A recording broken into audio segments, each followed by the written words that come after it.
अनिल जी, स्वागत है आपका TV9 भारतवर्ष के और TV9 नेटवर्क के इस मंच पर व्हाट इंडिया थिंक्स टुडे। एक बार आप सब लोग सेटल हो जाइए, क्योंकि अब जो बातचीत होने वाली है ना, वो आप जैसे यंग लोगों के लिए बहुत अहम है। क्योंकि जो सामने हमारे जो शख्सियत हैं, जो पर्सनालिटी है ना, वो आप ही की उम्र में थे जब उन्होंने कुछ करने का जुनून हासिल किया था, और आज इतना बड़ा नाम बन गए हैं कि अगर उनकी नेटवर्थ के बाद के जीरो में अगर बताऊं तो शायद नंबर कम पड़ जाए। अनिल जी, बहुत बहुत बहुत स्वागत है आपका। एक बार जोरदार तालियां हो जाए अनिल जी के लिए। Anil Agarwal, chairman Vedanta limited. मैं आज अनिल अग्रवाल, चेयरमैन वेदांता लिमिटेड, उनसे बात करूं उससे पहले अनिल जी, आप उस हर लड़के के, हर युवा के आइकन हैं जो एक छोटे से शहर से, यूपी बिहार के एक छोटे से शहर से निकलकर मुंबई, अमेरिका और लंदन जाकर दुनिया में छा जाना चाहता है, कुछ कर जाना चाहता है वो, क्योंकि आपने करके दिखाया है। तो मैं पहले उस 19-20 साल के अनिल से बात करना चाहता हूं कि आखिर क्या जुनून था, क्या सपना था, क्या सोचा था जो आप यहां से वहां पहुंच गए। फर्स्ट ऑफ ऑल TV9 का बहुत बहुत धन्यवाद, मेरे को अवसर दिया आने के लिए। मैं ऐसे अवसर पे यंग लोगों के साथ बात कर सकूं, उनको देखता हूं तो मेरे को लगता है कि मेरे को अपने दिन याद आ जाते हैं। और इतना बड़ा मंच तैयार किया, मैं कल से देख रहा हूं, आपने पूरे हिंदुस्तान में रौनक मचा दी है और कुछ अलग करके दिखाया है। बहुत बहुत बहुत बहुत धन्यवाद। मेरे हिसाब से हर एक हिंदुस्तानी में एक अलग DNA है, वो एक अलग ही हस्ती है। मैं पूरी दुनिया में रह के देख चुका हूँ कि जो रिस्क लेने की एक जो अल्हड़पन है, कुछ करके दिखा देंगे, कुछ कर देंगे, चाहे लड़का हो चाहे लड़की हो, उनमें है।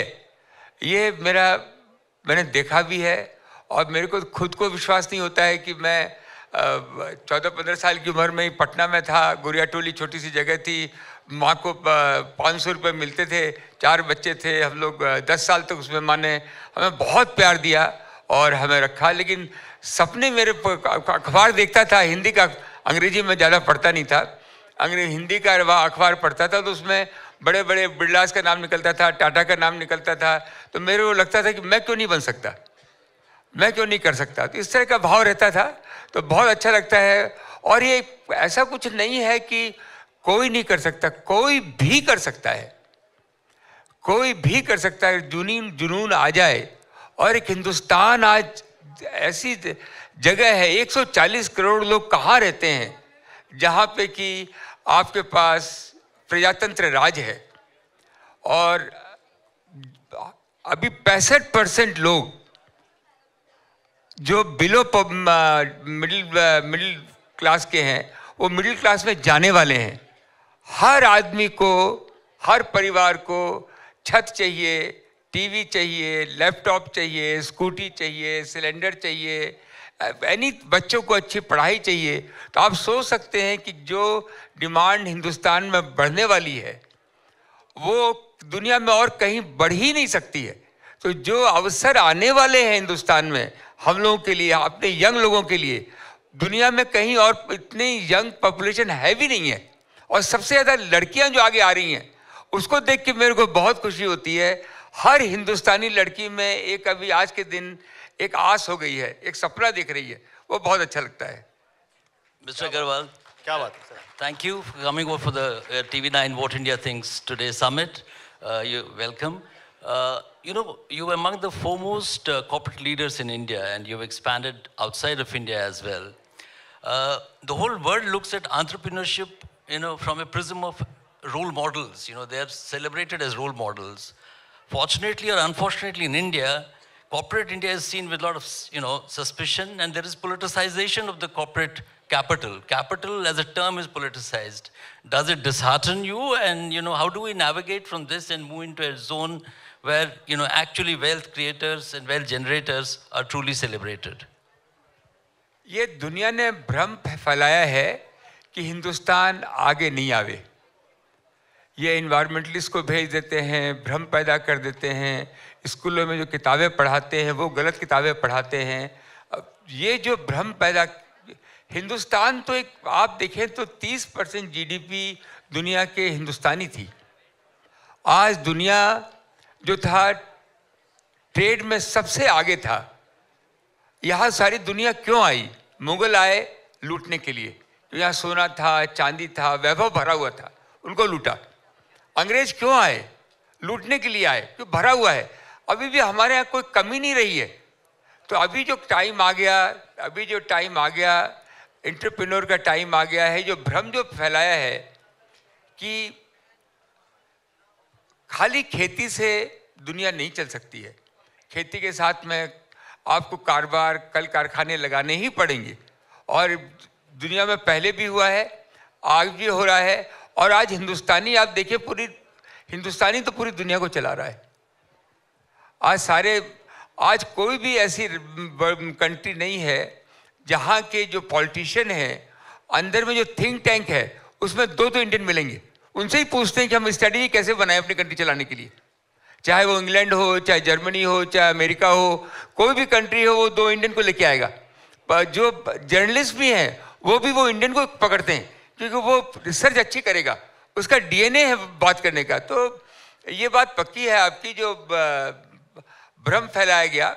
बट आज का जो अपॉर्चुनिटी आज हमारे यंग लोगों को मिली है, क्योंकि हमारे हिंदुस्तानी जो हैं, बचपन से ही रिस्क लेने की हम लोगों की आदत है।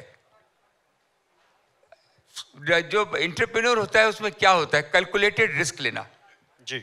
वो अपना स्टेप आगे बढ़ता है, उसके जो सपने होते हैं उसको पूरा करता है, पूरा करके फिर वो आगे बढ़ता है। एक बार फेल होता है, कोई दिक्कत नहीं है, फिर दोबारा करेंगे, और वो आगे बढ़ता जाता है, अपने लोगों को साथ में लेके चलता है, अपनी टीम को साथ में लेके चलता है।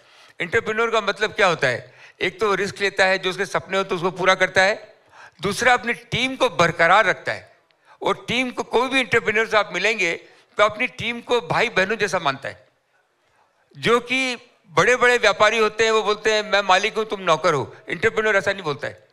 एंटरप्रेन्योर बोलता है हम सब साथ में हम काम करेंगे। क्या बात है, एक बार तालियां हो जाए।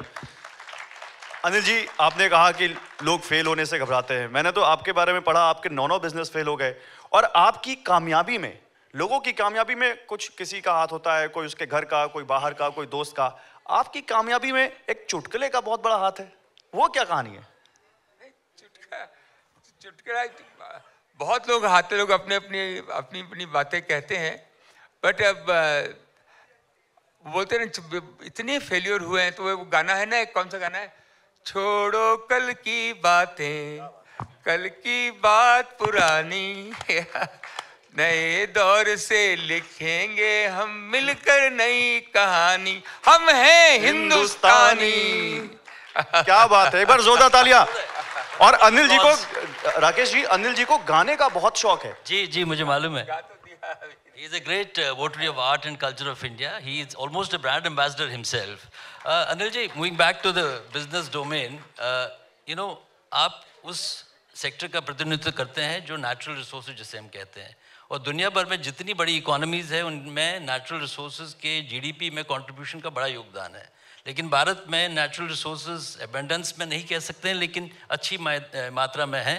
उसके बावजूद we not been able to draw the natural resources dividend. So what is the way forward and why we have taken so much time to not truly realize the potential of natural resources in this country?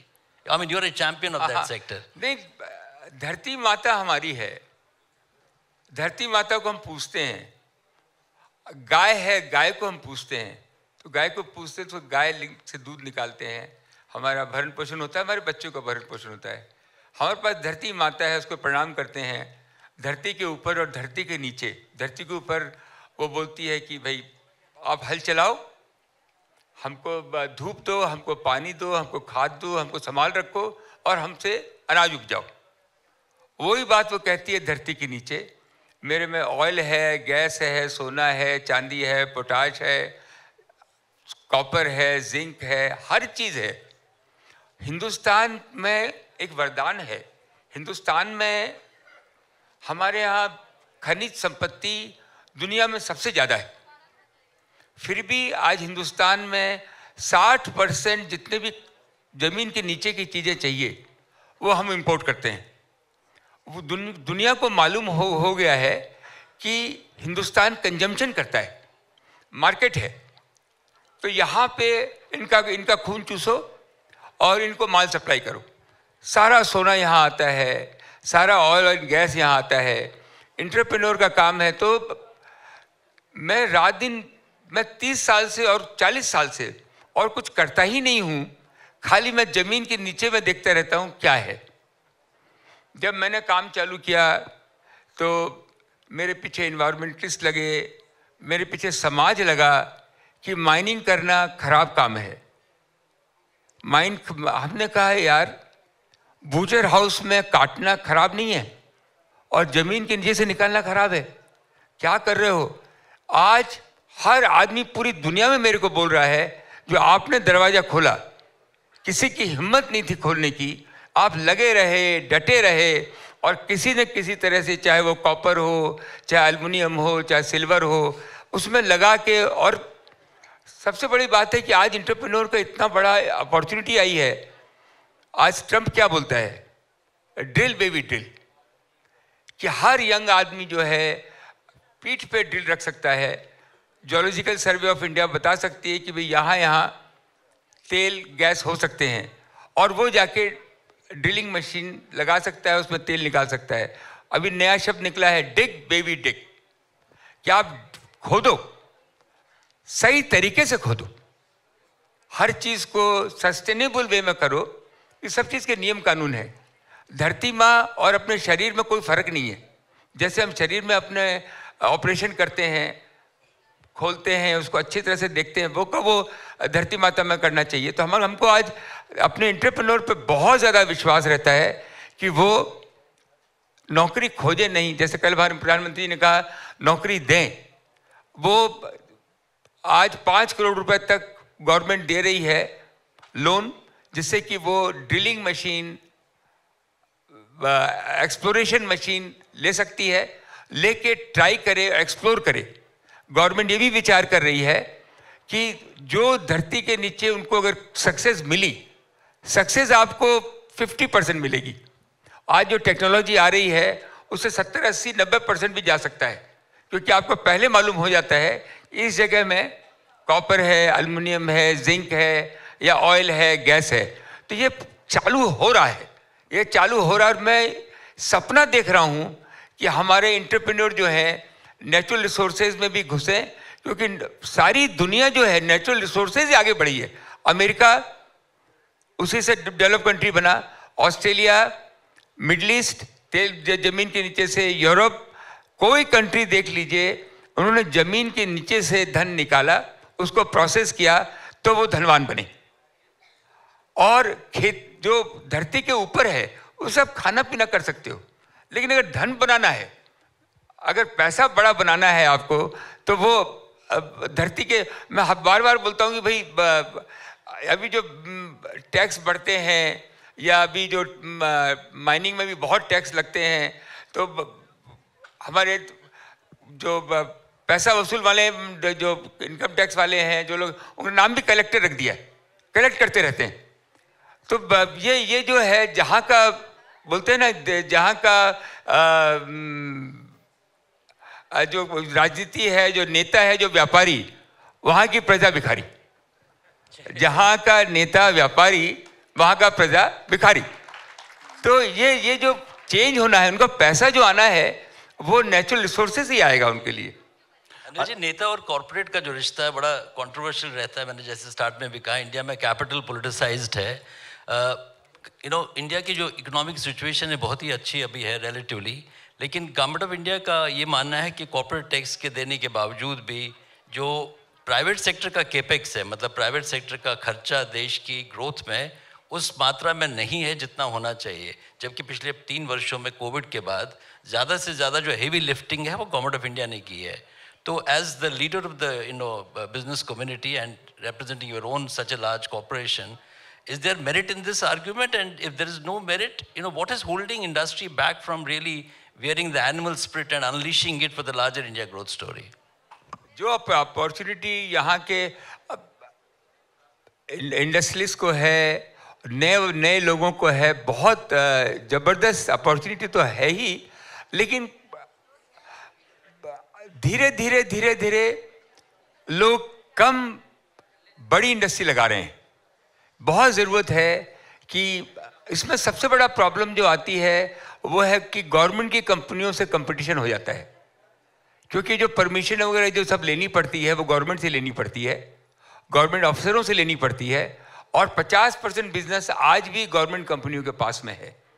जब private कंपनियां कोई भी बड़ी company लगाती है तो उनको मेरे हिसाब से एक सौतेला बर्ताव मिलता है। जो उनके जो गवर्नमेंट की कंपनी है उनके दुख दर्द छुपाए जाते हैं, वो उनको गवर्नमेंट में एक्सेस भी रहती है, वो अपना काम करा लेती हैं, और जो प्राइवेट सेक्टर है वो एक्सपोज हो जाती हैं। उनका एक डर थोड़ा रहता है। वो एक मैं बोल सकता हूँ जो मेरा पर्सनल एक्सपीरियंस है। आने वाले दिनों में प्रधानमंत्री जी ने भी कहा है, दुनिया में है भी नहीं रशिया को छोड़कर जहाँ डेमोक्रेटिक कंट्री है वहाँ government is not doing business. Government has no business to be in a business in a democratic country, और India is on this path. The moment the government comes out, लेकिन myth फैला दिया गया है कि भाई अगर गवर्नमेंट का बिजनेस प्राइवेट में हाथ में आ जाएगा तो नौकरियां कम हो जाएंगी। मैं आपको एक एग्जांपल देता हूं। हिंदुस्तान जिंक जो कि बंद हो रही थी, भयंकर नुकसान में थी, हमने उसको लिया। हमने उसको लेकर, उस समय 5,000 आदमी थे, आज हमारे यहाँ 22,000 आदमी हैं।